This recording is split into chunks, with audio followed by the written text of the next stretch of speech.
Não há justificativa para as medidas unilaterais e arbitrárias contra as nossas instituições e nossa economia. Como manda a tradição iniciada em 1955, coube ao presidente brasileiro abrir os debates da Assembleia Geral da ONU. A agressão contra a independência do Poder Judiciário é inaceitável.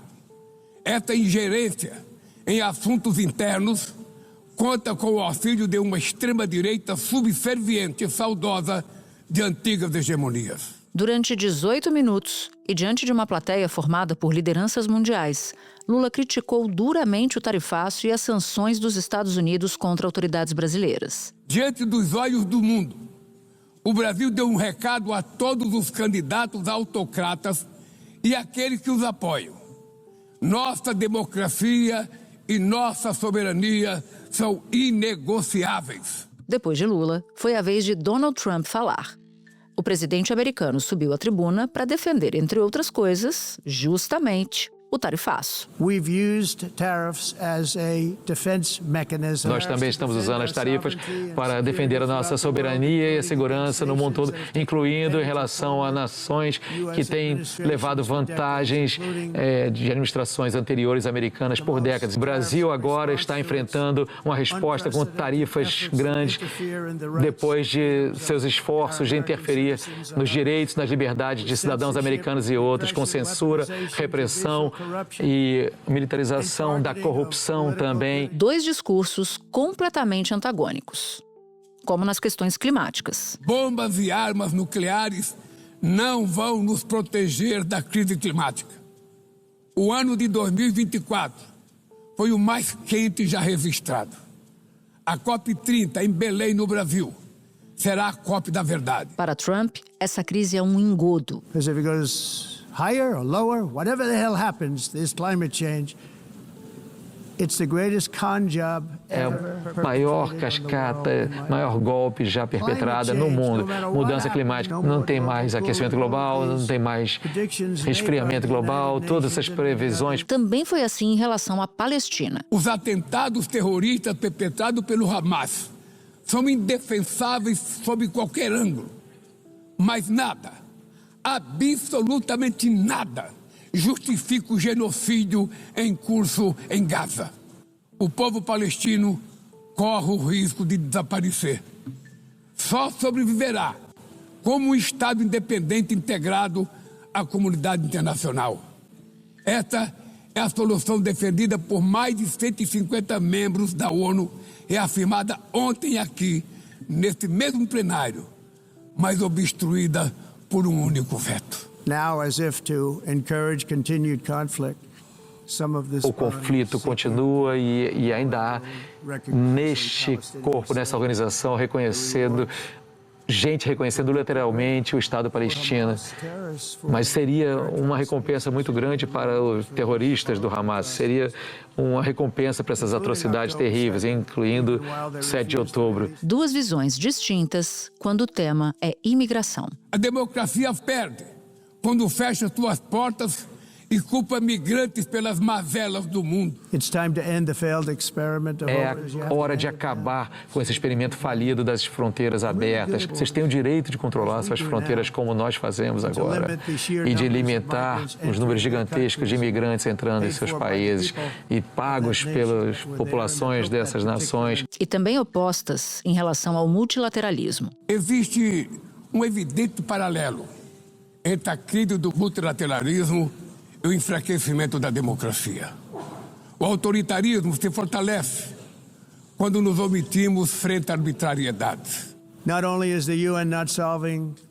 Mas não apenas as Nações Unidas não estão resolvendo os problemas que deveriam resolver, como ainda estão, às vezes, criando problemas. Com tantas divergências, Brasil e Estados Unidos pareciam ter pouco espaço para o diálogo. Mas um encontro de poucos segundos pode ter marcado uma virada importante nessa relação. Trump estava numa área reservada para autoridades quando Lula começou a falar. Assim que o presidente brasileiro deixou a tribuna, os dois se cruzaram. E quem contou, para surpresa geral, foi o próprio Trump. I have a little problem saying this because I must tell you, Eu estava chegando e o líder do Brasil estava saindo. Nós o vimos, eu vi ele me viu e nós nos abraçamos. E aí eu estou dizendo, você pode acreditar que eu vou dizer isso em apenas 2 minutos? No breve encontro, segundo relatos, Trump diz a Lula que eles precisam conversar. Lula responde que está aberto ao diálogo sobre o que for preciso. E o presidente americano sugere. Pode ser na semana que vem. Lula, então, concorda. Nós concordamos em nos encontrar na semana que vem.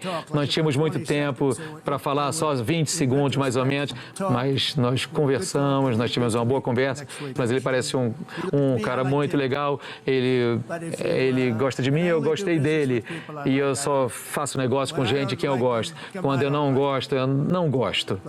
Mas por os 39 segundos nós tivemos uma ótima química e isso é um bom sinal. Apesar de um primeiro e rápido contato amistoso, a reunião bilateral depende de esforços diplomáticos. E o Brasil terá que recalcular seus próximos passos num terreno de areia movediça. Trump é seguro de si, se ele falou isso, está disposto a negociar, aí a partir dali é o Trump. O Marco Rubio passa a ser café com leite para ele, mas claro que vai ter um movimento muito grande para tentar convencer o Trump de outra coisa. Da redação do G1, eu sou Natuzaneri e o assunto hoje é a química entre Trump e Lula. Minha conversa é com Guilherme Casarões, cientista político e professor da Florida International University. Quarta-feira, 24 de setembro. Casarões, quando a gente olha para o discurso do Lula, ele vai numa determinada direção. Na sequência, o discurso do Trump vai numa direção completamente oposta. Queria que você analisasse essas duas falas para saber se há vasos comunicantes ou se eles são, de fato, como nós percebemos aqui no assunto, são discursos diametralmente opostos. Bom, Natuza, acho que tem 2 coisas importantes a serem ditas, né? A primeira é que o Brasil abre o trabalho do debate geral da Assembleia Geral desde o início dos anos 50. Virou uma tradição, a partir da década de 50, o Brasil fazer essa abertura, até para romper um pouco com a polarização da Guerra Fria, que naquela época era de União Soviética de um lado e Estados Unidos do outro. Então o papel do Brasil é sempre muito importante, no sentido de fazer um diagnóstico amplo sobre o mundo, de dar uma espécie de tom do que vão ser os trabalhos da Assembleia Geral da ONU, e claro, isso feito a partir da perspectiva brasileira. Então o Brasil oferece um diagnóstico, fala de prognósticos a partir também da perspectiva do Brasil, daquilo que pode ser feito, de quais são as soluções possíveis para o mundo, e ao final comenta um pouco daquilo que o Brasil, em particular, vem fazendo com relação aos grandes temas da política internacional. Essa estrutura do discurso do Brasil, ela vem sendo utilizada há décadas, e nesse sentido o presidente Lula não fez nada de muito diferente daquilo que ele já fez no passado, com talvez aqui a inovação de que foi um discurso muito centrado no tema da soberania e da democracia. E esse, de todos os discursos do Lula na ONU, esse foi o que me pareceu o de tom mais firme de todos, né? Foi diferente. Todos eles muito by the book, mas esse com algumas cargas de tinta a mais, né? É porque o Brasil está sendo atacado, né? Um outro discurso com um tom semelhante foi o da Dilma de 2013, porque tinha acabado de acontecer o escândalo de espionagem. A Dilma até cancelou aquela viagem que ela faria aos Estados Unidos e estava um clima muito ruim.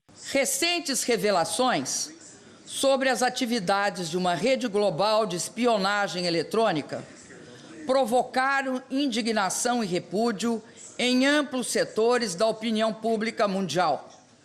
No Brasil, a situação foi ainda mais grave, pois aparecemos como alvo dessa intrusão. Ela fala especificamente dos Estados Unidos no discurso, mas o tom era diferente porque era uma coisa lateral, quer dizer, foi um negócio de gesto para a gente, mas não era culpa do Obama, não era uma coisa que o Obama veio a público criticar o Brasil, era uma coisa de NSA, vazada.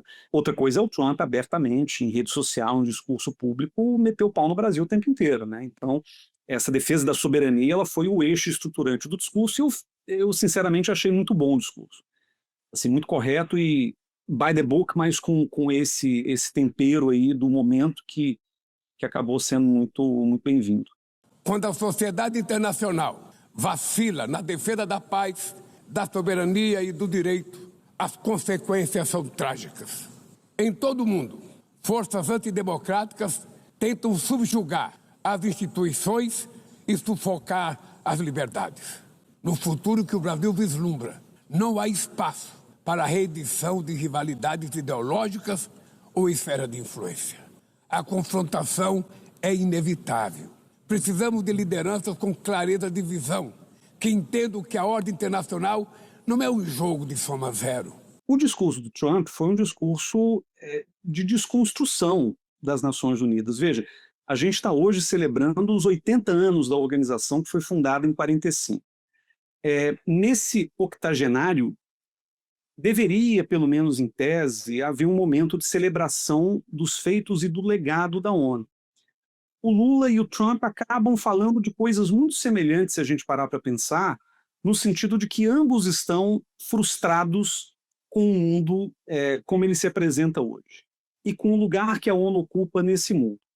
Qual é a grande diferença? O que me deixou com a sensação de que são mais do que discursos diferentes, são discursos quase que espelhados. Eles estão falando do mesmo mundo, só que a partir de perspectivas praticamente opostas. O Lula traz aqui o elemento do multilateralismo como algo a ser resgatado, como algo a ser reconstruído, como o farol para o futuro. Não existe, na visão do Lula, um mundo, não existe uma humanidade em paz sem que o multilateralismo representado pela ONU funcione de maneira adequada. O século XXI será cada vez mais multipolar. Para se manter pacífico, não pode deixar de ser multilateral. O Brasil confere crescente importância à União Europeia, à União Africana, à ASEAN, à CELAC, aos BRICS e ao G20. E o Trump, ao mesmo tempo, faz um discurso em que ele basicamente desmonta todos aqueles legados que a ONU construiu ao longo de 80 anos de história, com um elemento aqui que me parece fundamental, que é o fato de que os Estados Unidos criaram a ONU, efetivamente. É uma organização mundial, mas que tem sede nos Estados Unidos, foi pensada a partir dos Estados Unidos na famosa Conferência de São Francisco, de 1945. Eu acabei com 7 guerras, lidei com líderes de cada um desses países e nunca nem recebi um telefonema das Nações Unidas se oferecendo para ajudar a fazer esses acordos. A única coisa que eu tive das Nações Unidas foi uma escada rolante que, quando eu estava subindo, parou no meio. E o fato do criador estar criticando de maneira tão aberta a criatura é algo que não é exatamente novo da perspectiva do Trump, porque ele já vinha fazendo críticas à ONU na sua primeira passagem pela Casa Branca, mas agora de uma maneira muito mais escancarada, muito mais aberta e muito mais violenta. O descontentamento e a frustração, principalmente a partir da direita, com relação ao trabalho e ao papel da ONU, é muito generalizado. E o Trump ele ecoa muito dessa insatisfação com relação às Nações Unidas. Mas em vez de consertá-la, o que ele sugeriu no discurso, e a gente ouviu isso em alto e bom som, é uma tentativa de desacreditar a ONU e basicamente enterrá-la. Então, em vez de um aniversário, o Trump acabou fazendo um discurso cujo tom era mais fúnebre, quase de um funeral das Nações Unidas naquele momento, indicando que pelo menos nos próximos 4 anos, 3 anos e meio, não haverá apoio dos Estados Unidos a grandes iniciativas partidas das Nações Unidas. Interessante esse paralelo que você faz. E aí, num determinado momento, o discurso dele já estava mais da metade feito, ele surpreende. Ele para de ler o teleprompter, ele está falando mal do Brasil naquele momento, ele para de ler e aí ele diz: bom, eu estou com um probleminha aqui, porque eu acabei de encontrar o líder do Brasil, ele estava saindo do discurso dele, eu estava entrando para o meu discurso, eu olhei para ele olhou para mim e a gente se abraçou. E depois o Trump disse, no meio do caminho dessa fala espontânea, de improviso, disse que a química entre os dois foi excelente. Como é que a gente analisa essa fala de Donald Trump e como você entende como consequência dessa fala? Se uma reunião de fato, ou pelo menos uma quebra de gelo, ou furo de bloqueio, como eu vi de um diplomata brasileiro agora há pouco? O Trump fez um discurso muito longo, muito mais longo do que o padrão, né? Foram 50 minutos de fala. Ele passa um pedaço importante, sobretudo no início do seu discurso, falando dele próprio e das suas próprias conquistas. Na plateia, na audiência, os países que estavam ali representados, estava todo mundo muito tenso ao longo do começo da fala do Trump, em função dos vários ataques que ele fez à própria ONU ao longo dessa primeira meia hora, mais ou menos. E aí ele começa a falar do Brasil. A tensão ainda estava mantida. Ele faz críticas à perseguição do judiciário brasileiro, ele assim, sinaliza para o ex-presidente Bolsonaro, mas ele não fala especificamente do Bolsonaro, ainda que fale que o Brasil tem violado sistematicamente a liberdade de expressão e os direitos de cidadãos americanos e de empresas americanas. Ele começa fazendo uma crítica dura e nominal ao Brasil. Lula fez uma crítica ao Trump, mas ele não falou em nenhum momento o presidente Donald Trump, e, se não me engano, nem sequer mencionou os Estados Unidos. O Trump não, ele menciona o Brasil, ele fala de maneira muito específica. Então, eu tenho certa pena de fazer. O Brasil não está indo muito bem e vai continuar sem ir bem. Eles só podem se dar bem quando estiverem trabalhando conosco. Sem as nossas ajudas, eles vão fracassar como outros fracassaram. E aí, para dirimir a tensão, para aliviar um pouco o clima que estava ali, ele faz essa brincadeira, esse comentário, dizendo que ele encontrou o presidente Lula, passou 20 segundos com ele, depois ele muda para 39 segundos, e que nesse tempo em que eles estavam juntos, houve uma química, rolou ali um match, digamos assim. But he seemed like a very nice man, actually. He liked me, I liked him. We had, at least for about 39 seconds, we had excellent chemistry. It's a good sign. Isso virou uma fábrica de memes, imediata, né? A gente viu na esquerda, principalmente no Brasil, o pessoal circulando imagens, brincando que o Bolsonaro agora está ali com ciúme, que o bolsonarismo agora tinha sido trocado por um novo affair do Trump, que seria o Lula e etc. Há uma brincadeira com relação a isso. O que negociar? O Trump vai abrir mão da questão do Bolsonaro? Ele não citou o Bolsonaro no discurso dele. O Bolsonaro, quando encontrou o Trump aqui, falou I love you. O Trump falou nice to meet you. Nice to see you. Eu não lembro exatamente, mas foi humilhante ali. Mas veja que quase que imediatamente também a gente viu pronunciamentos públicos nas redes sociais de Paulo Figueiredo e Eduardo Bolsonaro, dizendo que aquilo não foi um charme do Trump, não foi uma simpatia pelo Lula, mas sim uma estratégia de negociação para constranger o presidente brasileiro e para forçá-lo a conversar sobre problemas e gestos para o Brasil e para o governo Lula.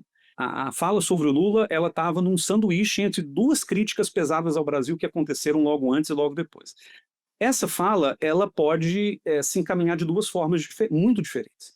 Uma dessas formas o presidente Trump realmente acreditou que estava no momento de conversar com Lula. Essa busca do diálogo é algo que o governo brasileiro já estava tentando há meses. Vale lembrar que Geraldo Alckmin, Fernando Haddad, Simone Tebet, Mauro Vieira, o nosso chanceler, e o próprio Lula já tinham feito várias sinalizações ao longo dos últimos meses, em particular depois do tarifaço, no sentido de abrir um canal de diálogo com os Estados Unidos, com o setor privado, para poder aliviar um pouco dessas tensões causadas pela pressão econômica. Então, pode ser que o Trump tenha entendido que nesse momento, até porque há uma pressão inflacionária aqui nos Estados Unidos com relação aos produtos brasileiros, seria a hora de conversar com o governo brasileiro e tentar resolver alguns dos problemas que foram colocados sobre a mesa ao longo dos últimos meses. Porém, pode ser também que essa tentativa do Trump se alinhe mais com o diagnóstico do Eduardo Bolsonaro, do Paulo Figueiredo, que é o de colocar o Lula numa situação de constrangimento. E por que constrangimento? Porque o Lula foi muito claro no seu discurso que soberania e democracia não se negociam. O que o Trump quer efetivamente discutir com o presidente brasileiro? Há questões comerciais, de tarifas, setoriais específicas, mas há, sobretudo, e isso está na própria crítica explícita do Trump no seu discurso, ele quer conversar sobre as questões ligadas à regulação das redes sociais, à perseguição do judiciário brasileiro ao ex-presidente Bolsonaro, há uma pauta ideológica forte embutida nessa conversa também, e eu não sei se isso pode terminar em bons termos, num eventual encontro entre os dois presidentes. A gente já viu no passado humilhações públicas do Trump com relação a outros presidentes. Pode ser que isso se repita agora com o Lula.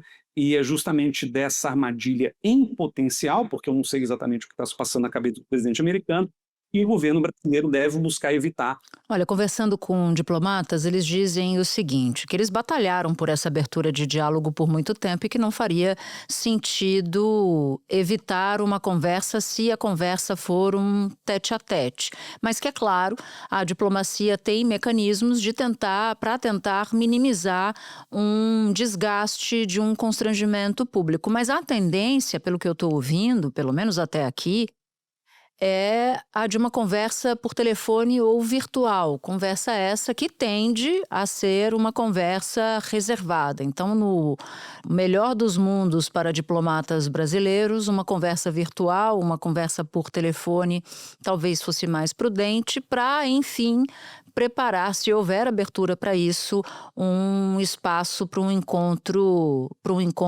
presencial. A Amanda Robertson, ela que é porta-voz do Departamento de Estado em língua portuguesa. O encontro que eles tiveram nos bastidores foi algo que não foi planejado e os dois aproveitaram da oportunidade de falar cara a cara. Então, foi uma conversa breve, espontânea, boa. E agora vamos ver o que vai acontecer como uma possível reunião. Essa conversa entre Trump e Lula, segundo informações do ministro das Relações Exteriores, aqui o nosso diplomata, o ministro Mauro Vieira, deve ser por telefone ou por vídeo. E uma outra coisa, Casarões, que me disseram, diplomatas que estão lá na comitiva do presidente da República, é que eles não receberam a fala de Trump com um sentimento eufórico, né? Eles estão bastante cautelosos. Eles dizem, não, é muito importante, porque até aqui quem tinha a primazia do diálogo e do contato eram Eduardo Bolsonaro e era também Paulo Figueiredo, que estão nos Estados Unidos, articulando não só as sanções contra ministros do Supremo, mas também na época do tarifaço. Mas a gente também não pode achar que essa abertura num improviso não seja ali um furo de bloqueio, né? Numa conversa que estava interditada até aqui. Obviamente é uma sinalização positiva se a gente for tomá-la pelo valor de face. E o governo brasileiro, de fato, tinha trabalhado incansavelmente ao longo dos últimos meses para tentar construir esse canal, lembrando que, desde que o Trump voltou à Casa Branca, ele praticamente só deu ouvidos sobre o Brasil, em temas ligados ao Brasil, a pessoas muito ligadas à própria Casa Branca e ao ex-presidente Jair Bolsonaro. Então, a gente pode considerar, nesse primeiro momento, sem olhar para os desdobramentos e sem os detalhes que a gente ainda não tem sobre o que será dessa reunião, a gente pode considerar uma vitória da política externa brasileira. E uma vitória em dois sentidos. O primeiro sentido é aquele que a diplomacia do Brasil já vinha buscando, que é esse canal de abertura com o governo Trump. Mas há uma outra vitória, e isso eu acho também importante, que é justamente a quebra da narrativa que prevalecia até aqui, de que o governo Lula não estava disposto a conversar e de que o caminho da relação bilateral era de mais e mais agressões e sanções contra o Brasil, até se conseguir a pauta que a extrema-direita defende, da anistia, ou da soltura do ex-presidente Bolsonaro, ou do impeachment do ministro Alexandre de Moraes. Pode ser que agora, com essa perspectiva de uma conversa, as agressões cessem pelo menos temporariamente.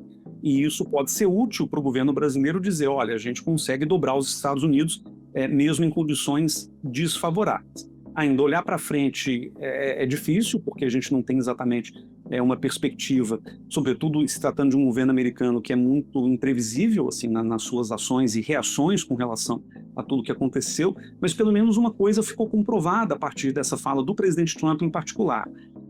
Todos aqueles temores de que o Lula, aumentando o tom contra o Trump, geraria uma hecatombe norte-americana contra o Brasil, isso de fato não aconteceu e não tem perspectivas, pelo menos na minha opinião, de acontecer num futuro próximo.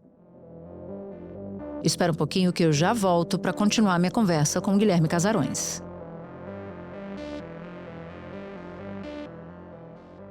Dois pontos importantes. Queria que você entrasse mais nessa avaliação do impacto do afago de Trump para o bolsonarismo, sobretudo os articuladores desse movimento, né, ou o articulador principal, filho do presidente Eduardo Bolsonaro.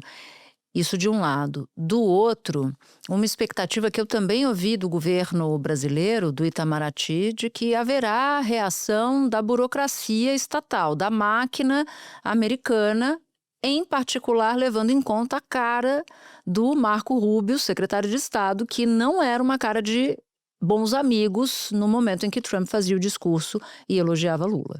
O elogio em si, como eu falei, ele estava no meio de críticas duras ao Brasil e críticas sem precedentes na tribuna das Nações Unidas. Então, houve ali uma quebra de gelo, por assim dizer, mas o tom mais geral do governo americano com relação ao Brasil, desde pelo menos julho desse ano, tem sido de muito antagonismo. Então, é bem possível que o Marco Rubio tenha ficado frustrado porque essa abertura do Trump, de novo, no improviso ou calculada, não interessa exatamente qual foi a motivação última dessa fala que ele fez, o fato é que isso muda um pouco o curso de ação dos próprios Estados Unidos com relação ao Brasil. E por isso que eu falei, essa bomba atômica norte-americana contra a economia brasileira ou contra a democracia brasileira, talvez não venha no futuro próximo, justamente porque o Trump deu alguma abertura ali para tratar o Brasil como um parceiro passível de se dialogar, ou de se negociar. Então, isso é muito positivo. E, claro, isso mina, pelo menos no primeiro momento, e como a gente tem visto a circulação de memes e os comentários das redes sociais, isso mina a narrativa prevalecente entre os bolsonaristas de que o único grupo a que Trump daria ouvidos no Brasil seria o grupo do próprio ex-presidente Jair Bolsonaro, representado pelo Eduardo Bolsonaro e pelo Paulo Figueiredo. Agora, que hipótese está certa, ou para que caminho vai essa conversa entre Brasil e Estados Unidos, vai depender muito dos próximos passos e vai depender muito do que a gente, de fato, possa tangivelmente sentir do que foi a conversa entre o Trump e o Lula.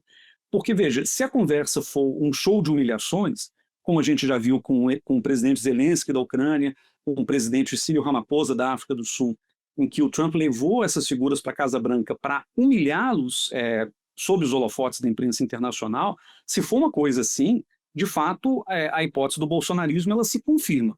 Foi uma arapuca para que o Lula fosse constrangido e humilhado publicamente pelo presidente americano depois de meses de confrontação indireta.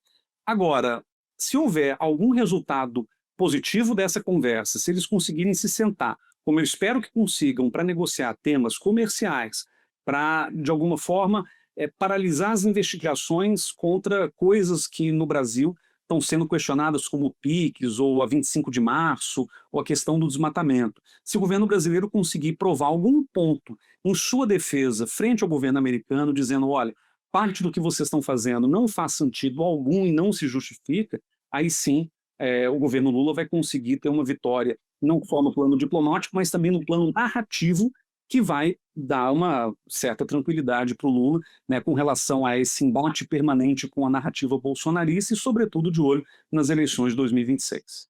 Você falou em um dado momento que o discurso do Trump, né, numa pancada atrás de pancada contra a ONU, funcionou como uma espécie de epitáfio da ONU. Queria que você avaliasse essa instituição, esse organismo com 80 anos de idade que passa por sua maior crise existencial. Natuza, a ONU tem alguns problemas. Eu quero falar aqui de 3. O primeiro desses problemas é que a ONU está obsoleta. Não a existência de uma organização internacional que, de alguma forma, promova a cooperação e o multilateralismo. Isso não me parece obsoleto. A obsolescência está no desenho da ONU. A ONU ela mantém algumas estruturas básicas que foram construídas em 1945, ao fim da Segunda Guerra Mundial.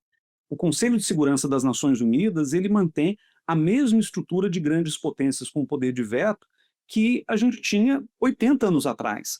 Rússia, Estados Unidos, China, França e Reino Unido são as potências que basicamente têm a prerrogativa de vetar qualquer tema que não seja do seu interesse, temas sobretudo ligados a conflitos internacionais. Então, existe uma obsolescência no sentido de que a única forma de a gente garantir a legitimidade e, em certo sentido, a eficácia da ONU passa necessariamente por uma reforma.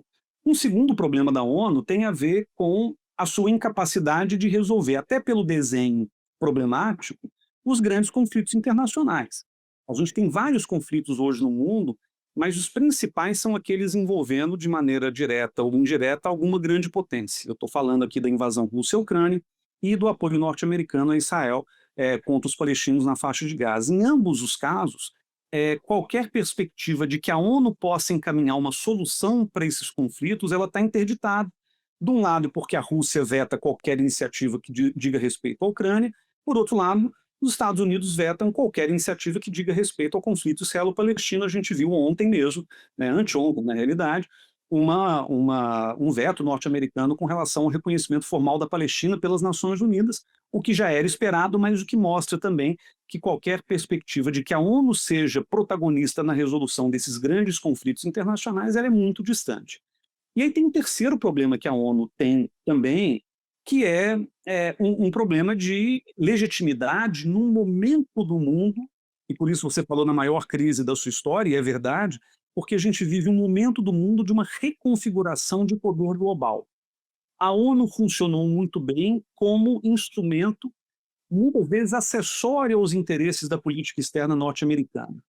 Por que o Trump hoje faz críticas tão vocais às Nações Unidas? Porque a ONU deixou de acompanhar os interesses dos Estados Unidos. A situação do mundo hoje está exigindo muito da ONU e a ONU está sendo incapaz de entregar o mínimo com relação a esses conflitos. A voz do Sul global deve ser respeitada e ouvida.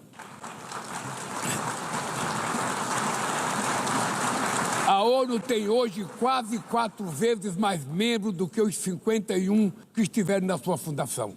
Nossa missão histórica é a de torná-la novamente portadora de esperanças e promotora da igualdade e da paz, do desenvolvimento sustentável e da diversidade e da tolerância. O mundo ideal não é um mundo sem a ONU. Tirar a ONU da equação não vai resolver absolutamente nenhum dos problemas que a gente está vendo. A ideia é reforçar o papel da ONU, valorizar o seu legado e reformá-la para que ela possa, de fato, voltar a funcionar. Casarões, muito obrigada, como sempre, por traçar um panorama tão completo e analítico do que aconteceu nessa abertura da Assembleia Geral da ONU. Muito obrigada. Fico à disposição, Natuz. Um grande abraço para todo mundo que está nos ouvindo. Se você ouviu o episódio até aqui, eu vou te fazer um convite. Baixar o aplicativo do G1 no seu celular. Por lá, você pode ouvir o assunto, claro, e pode também acompanhar todas as notícias do dia em tempo real e de graça. Este foi o Assunto, podcast diário disponível no G1, no YouTube ou na sua plataforma de áudio preferida. Comigo na equipe do Assunto estão Mônica Mariotti, Amanda Polato, Sara Rezende, Luiz Felipe Silva, Thiago Kazuroski e Carlos Catelan. Eu sou Natuzaneri, fico por aqui. Até o próximo assunto.